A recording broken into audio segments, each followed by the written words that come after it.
Spectral resonator takes the sound and generates a bunch of sine waves based on the spectral properties of the incoming signal. This allows us to totally transform sounds, from turning drums into melodies or turning organic sounds into digital washed-out soundscapes. In this video, I'll first talk a bit about how spectral resonator works, and then we'll use it to turn a drum loop into chords. So here on this track, I have a default instance of operator, spectral resonator, and a spectrum so we can see what's going on with the sound. I'll make the spectrum bigger by hitting the triangle on the upper left corner, and I'll turn off spectral resonator for now. Now, out of operator, I'm playing a sine wave. You can think of the sine wave as the fundamental building block of any sound. Almost every sound you hear in the world, from a piano playing to a person talking, can be thought of as just a bunch of sine waves at different frequencies, amplitudes, and phases. You can see the sine wave looks like a spike on the spectrum graphic. Now, I'm going to change the output of operator from sine to white noise. White noise is a random signal of all the different frequencies playing throughout the audible spectrum. Let's take a listen. You can see this just looks like a vague scribble across the spectrum. Now, let's turn spectral resonator on. So first off, we can hear that the white noise is a lot more tonal, and we can see a bunch of these spikes, similar to what we saw when we were playing the sine wave alone. What spectral resonator is doing is analyzing the frequency distribution of the incoming signal and generating a bunch of sine waves based on what it sees. Each of these sine waves is called a harmonic, and we can control the number of harmonics generated on the upper right corner here. Let's turn it down from 256 and see what happens. Cool, so you can see I'm generating 5 harmonics here, and we can count the number of spikes in the spectrum. 1, 2, 3, 4, and 5. I can control the fundamental frequency of where this harmonic series begins with the frequency knob. I can also control how far the harmonics are spaced using stretch. Or if I turn the number of harmonics back up, I can shift the input spectrum up or down using the shift slider. This is similar to pitching the incoming signal up or down, or almost acting like a filter. Now, what I'd like to happen is for each of these sine waves to resonate out for longer. So if I turn up decay here, now when I just tap a note, you can hear the sine waves of the spectral resonator ring out. I can dampen the higher frequencies using this HF damp knob, so you can hear the higher frequencies are decaying much more quickly now. Or I can do the same thing for low frequencies with the LF damp knob. Notice how we can see what frequencies are decaying faster using the spectrogram. You can see that the top part of the spectrogram, which shows the volume of the upper frequencies over time, fades to black more quickly than the lower part.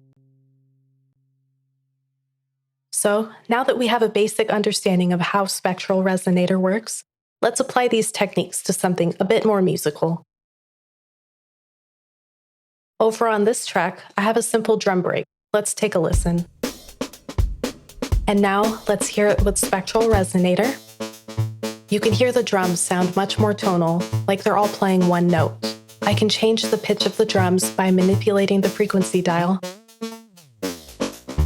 Or if I like, I can change this in semitones by clicking the musical icon here. Now, what I'd like to do is actually play in the notes that spectral resonator is tuned to using my keyboard, rather than having to turn the frequency dial. So to do this, I'm going to switch the mode from internal to MIDI, and I'll select my MIDI input track. I'll go ahead and arm the MIDI input track so that it receives MIDI information from my controller. Let's take it back to the break track. Now let's play a simple melody. I can create a pitch bend effect between notes by turning up glide.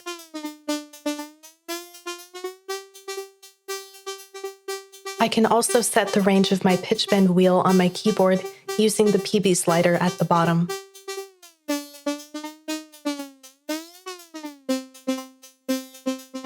If I turn on MIDI gate, the signal will be muted when I'm not playing any notes.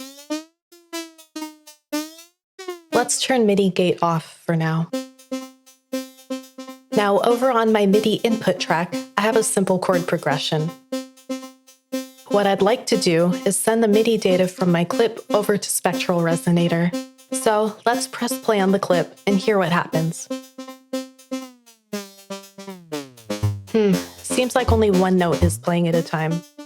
So let's take it back to my break track, and I'll change the mode for Spectral Resonator from mono to poly.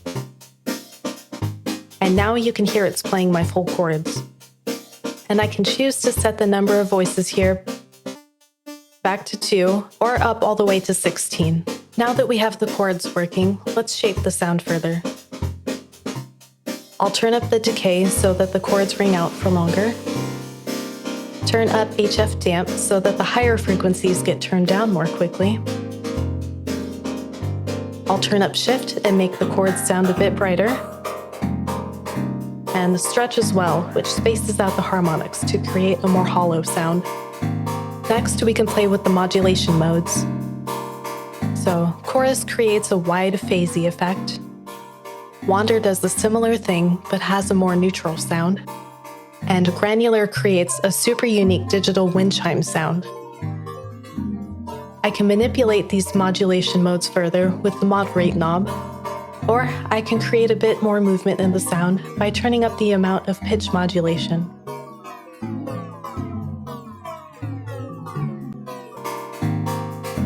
I can also turn up unison, which creates slightly detuned copies of the sine waves that we already have. We can control how detuned these sine waves are from each other using the unison amount. And I can push the unison up to 8 here, which almost sounds like we're back to the original drums. All right, so I'm happy with the sound here. But what I'd like to do now is mix it back in with the original drums. So to do this, I'm going to turn down the dry wet. You can see that the dry signal is represented in yellow in the spectrogram.